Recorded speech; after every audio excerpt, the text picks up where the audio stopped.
星光伴讀支持特區政府對國安法實施細則嘅修訂。作者馮偉光。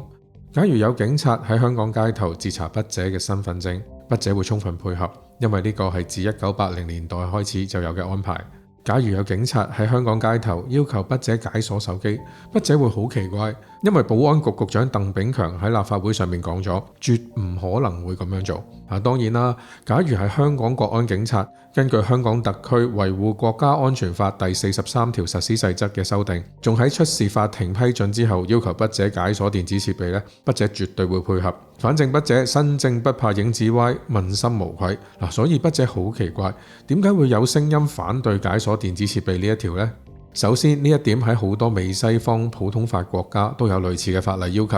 試舉例如下，英國2000年調查權力規管法專設第3部加密電子數據的調查，規定警察等等嘅獲得授權嘅人員，如果合理地認為基於國家安全、預防或者偵查犯罪，又或者為咗英國嘅經濟繁榮所必須嘅，而又無法可以破解有關加密數據嘅時候呢，就可以有權力要求掌握密碼嘅人披露有關加密數據。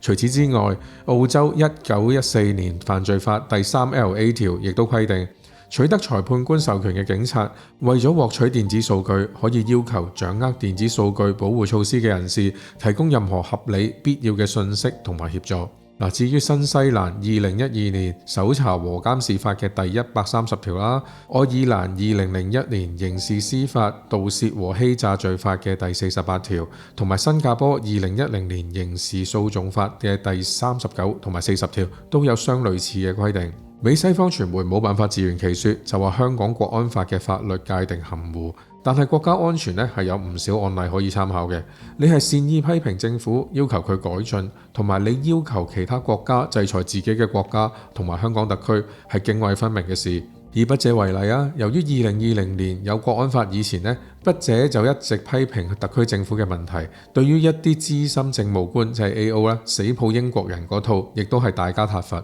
但係筆者從來唔會擔心警方國安處總警司李桂華先生會上門，因為筆者好肯定咁樣唔會危害喺香港維護國家安全，反而有助維護國家安全。因為香港政府嘅問題少咗，市民嘅怨氣唔會積累，咁樣反而有助局面嘅穩定，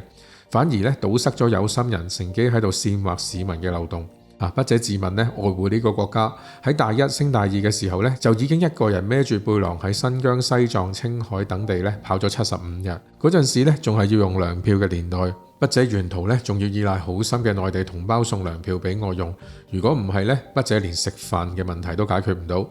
有咗呢段經歷筆者親眼目睹我國係點樣由文革後嘅滿目瘡痍，從廢墟之中快速咁樣建成今日現代文明美麗嘅中國。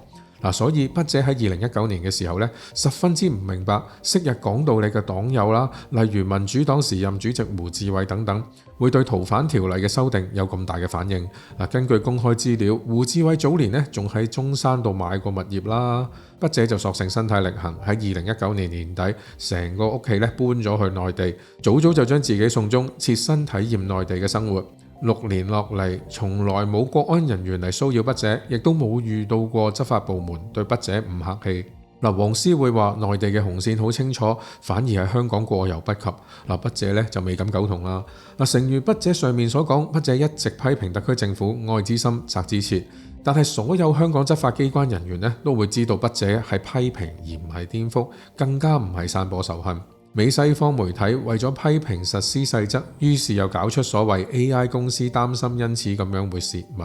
呢個根本就係散播恐懼、抹黑香港。呢個同2年前有聲音話外國人嚟到我國要帶一次性手機如出一轍。幾年落嚟，從來冇出現過有外國嘅科技人員話佢哋嚟到中國之後有洩露敏感商業或者科技機密嘅情況。身為科技巨頭而成為世界首富嘅馬斯克，佢更加喺上海投資咗電動車廠，而且呢個車廠嘅產量一度生產咗一半佢旗下嘅特斯拉品牌嘅電動車。咁馬斯克有講過一句，佢嘅敏感商業資料俾人洩露咩？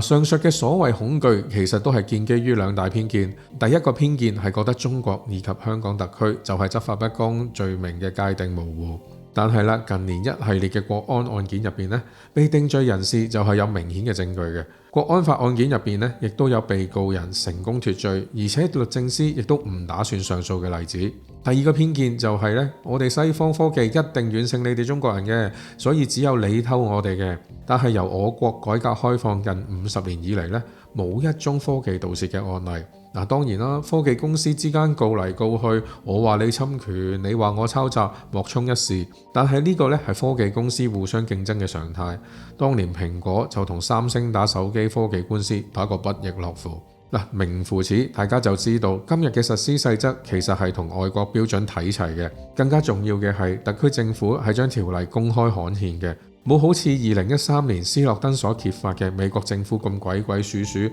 用稜鏡計劃嚟大規模竊聽，甚至逼令多間科技公司同意協助秘密監聽。嗱，筆者都係嗰句啦，明明係美國人更加明目張膽咁樣侵犯私隱，但係黃絲同美西方媒體呢就視而不見，反而不斷喺度挑特區政府嘅骨頭。邊個係別有用心呢？邊個生怕違法嘅事情曝光呢？唔係一目了然咩？